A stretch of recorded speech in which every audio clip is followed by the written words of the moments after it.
Hello friends, this is the fourth lecture of our lecture series. In this lecture, we have discussed about the RDBMS components, or we can say terms which is used in RDBMS to understand. In previous slides, we have discussed about what the RDBMS is, how the data is stored in the RDBMS. Okay, and we have discussed about some terms which is used in the RDBMS. These are some terms which is used in RDBMS. In this lecture, we have discussed one by one of these attributes or these component of RDBMS. Okay, so start with a table.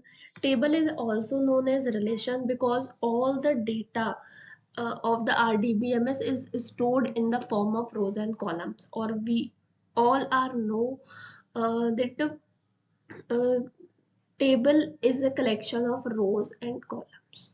Okay तो relation क्या है? एक table है जहां हमारा data रोज और columns की form में स्टोर होता है, तो ये हमारा क्या होता है? रिलेशन होता है, ठीक है, या टेबल होती है। कुछ इसकी प्रॉपर्टीज है, जैसे कि सारे रिलेशन का यूनिक नाम होना चाहिए। सपोज हमने डेटाबेस क्रिएट किया स्टूडेंट नेम से, तो हम दोबारा स्टूडेंट नेम से डेटाबेस क्रिएट नहीं कर सकते। जैसे हमने प्रीवियस लेक्चर में भी पढ़ा कि हमारा जो आरडीबीएमएस या हमारा जो डेटाबेस होता है वो क्या करता है कि रिडंडेंसी कंट्रोल करता है। रिडंडेंसी मतलब रिपीटेशन, ठीक है। तो आप सेम नाम से नहीं क्रिएट कर सकते, आपके हर एक रिलेशन का टेबल का क्या होना चाहिए? यूनिक नेम होना चाहिए, ठीक है।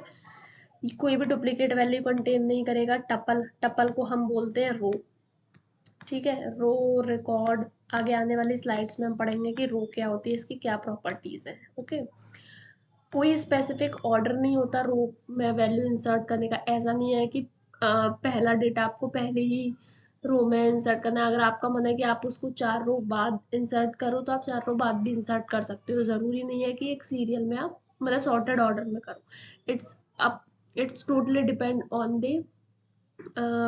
योर्स। ओके, ये सब उस पर डिपेंड करता है कि आप किस तरीके से डेटा आपका स्टोर कर रहे हो या किस तरीके की एप्लीकेशन आपको चाहिए। ऑटोमिक वैल्यू होनी चाहिए रिलेशन में, ईच सेल में। इसका मतलब ये, जैसे हम कोई डेटा स्टोर कर रहे हैं किसी स्टूडेंट का, तो हमें पता है कि स्टूडेंट का हम मान सकते हैं कि हमें फ़ोन नंबर भी स्टोर करना है, और किसी भी स्टूडेंट के एक से ज़्यादा फ़ोन नंबर हो सकते हैं। तो हम एक ही सेल में, ठीक है, एक ही सेल में, जैसे ये मल्टीपल सेल्स हैं, है ना, और ये आपका फ़ोन नंबर का कॉलम है, तो आप एक ही सेल में 2 फ़ोन नंबर ना नहीं डाल सकते। आप क्या करोगे? अगर आपको दूसरा फ़ोन नंबर इसका इंसर्ट करना है, तो या तो आप दूसरा कॉलम बनाओ कि फ़ोन नंबर 1 और फ़ोन नंबर 2 नाम से, या फिर आप क्या करो, एक और रो बनाओ और उसमें आप ये डेटा क्या करोगे? स्टोर करोगे, ठीक है। तो एटॉमिक का मतलब यही है कि सेल एक बार में एक ही वैल्यू कंटेन करेगा, आप 2 वैल्यू उसमें नहीं डाल सकते, right.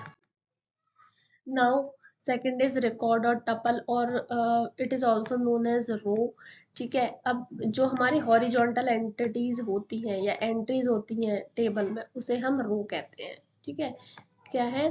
specific contain specific information of each entry in a table. It is a horizontal entity in a table.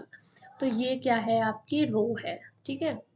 इसके कुछ देखो प्रॉपर्टीज हैं, जैसे हमने पढ़ा कि कोई भी रो आइडेंटिकल नहीं होनी चाहिए। हमें पढ़ा कि कोई भी रिलेशन क्या करेगा? डुप्लीकेट वैल्यू कंटेन नहीं करेगा। तो ऐसा नहीं है कि पूरा जितने भी फील्ड हैं आपने सब में सेम वैल्यू डाल दी, ठीक है, तो ये अलाउ नहीं करता है। जो रिलेशन होगा उसका कोई फॉर्मेट नहीं है, ठीक है, and the same number of entity. तो इसका मतलब क्या है कि all tuple of the relation have same format, same format होगा।